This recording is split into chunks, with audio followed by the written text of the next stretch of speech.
नमस्कार मंडळी, मी वरद विजय चव्हाण तुम्हा सगळ्यांचं स्वागत करत आहे. म्हणजे काल नेपाळमध्ये सध्या जे काही चाललंय 2-3 दिवस गेले त्याच्यावर मी एक व्हिडिओ बनवला होता, ज्या व्हिडिओचं सध्याचं थंबनेल आहे हे the Nepal the burning Nepal story आणि टायटल सुद्धा तेच आहे.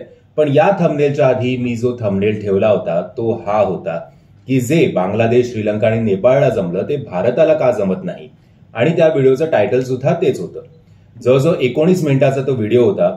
व्हिडिओ अपलोड केल्यानंतर अर्धा एक तासातच काही काही फीडबॅक्स यायला लागले.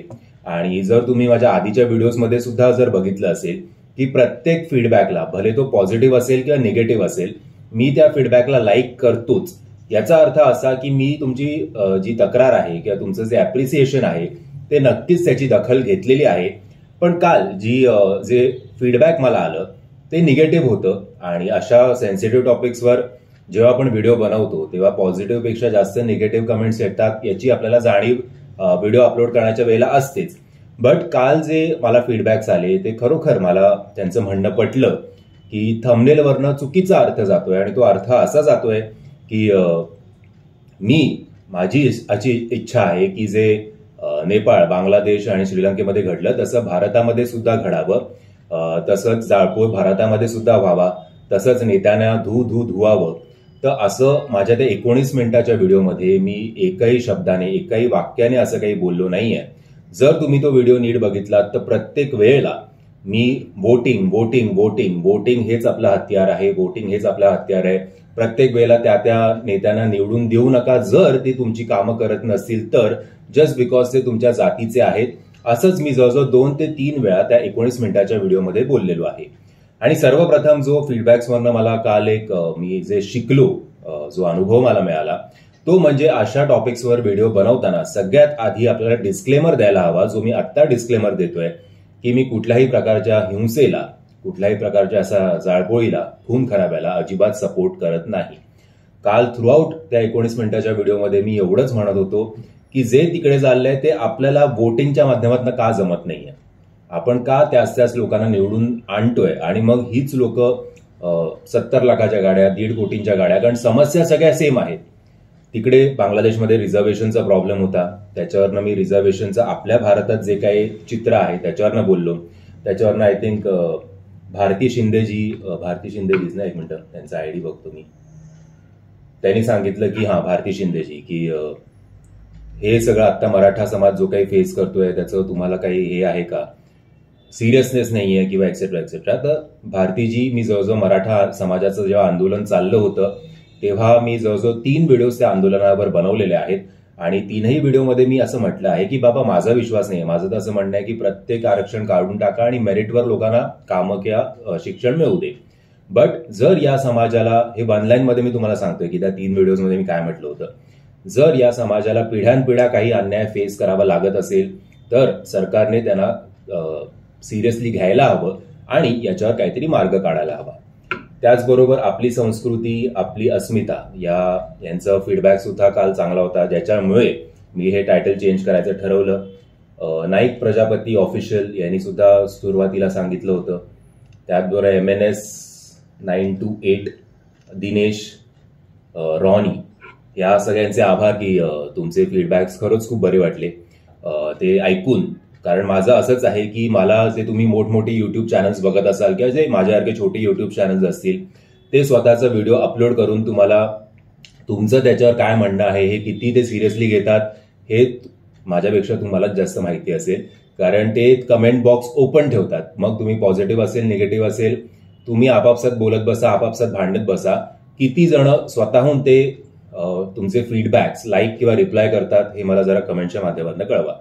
त्यातून एका इस्माचं असं म्हणणं होतं की जे 3-4 थंबनेल्सवरनं जे 3-4 मला रिप्लाय आलेत त्या 3-4 रिप्लायमध्ये मी कॉपी पेस्ट करून तोच रिप्लाय पाठवलाय. तर दॅट मीन्स की माझी काही मी सिरियस नाही आहे या बाबतीत. आता जर माझं एकच म्हणणं असेल की बाबा जे तुम्ही फीडबॅक दिलाय ते मी अप्रिशिएट करतो, मी थंबनेल चेंज करतो, याच्यातनं मला हा अनुभव मिळाला. तो आता जर 4 जणांना मला तेच सांगायचंय तर कॉपी पेस्टच करणार ना.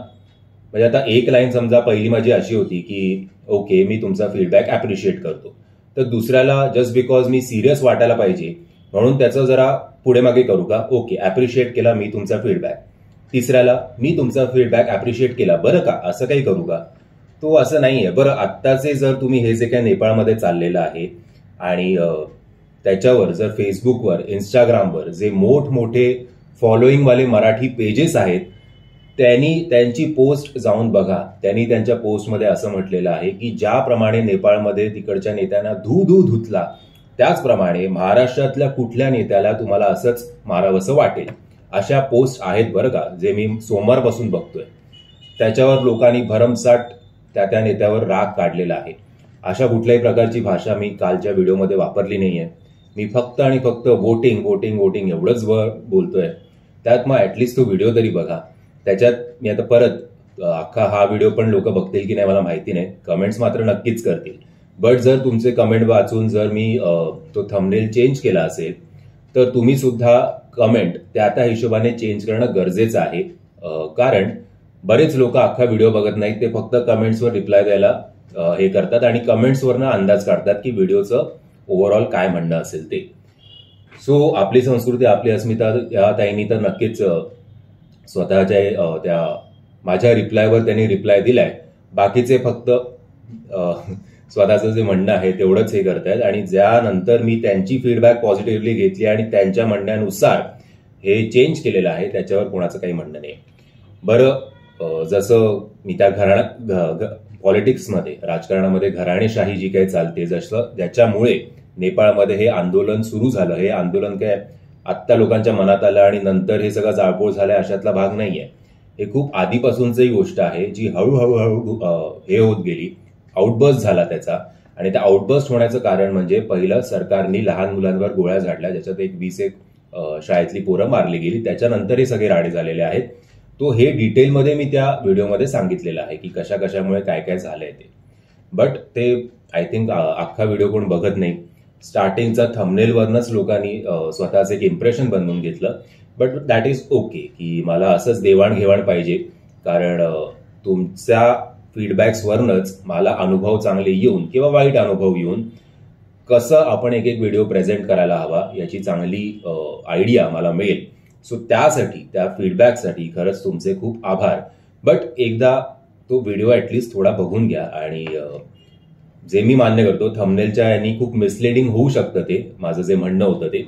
बट तशा अख्ख्या व्हिडिओमध्ये माझं काहीही म्हणणं नाहीये. हे आत्ता पण मी तुम्हाला लास्टला शेवटी ते सांगू इच्छितो. जर तुम्हाला व्हिडिओ आवडला असेल, माझं हे म्हणणं पटलं असेल, तर कृपया व्हिडिओला लाईक, शेअर आणि चॅनलला सबस्क्राईब करायला विसरू नका. आणि अशी वेळ, पुन्हा एकदा शेवटी, अशी वेळ आपल्या भारतावर कधी न येवो. फक्त त्यासाठी मतदान करणं, जातीच्या मागे न पळणं किंवा क्वार्टरच्या मागे किंवा बिर्याणीच्या मागे न पळणं हे अत्यंत महत्वाचं आहे. जय हिंद, जय महाराष्ट्र.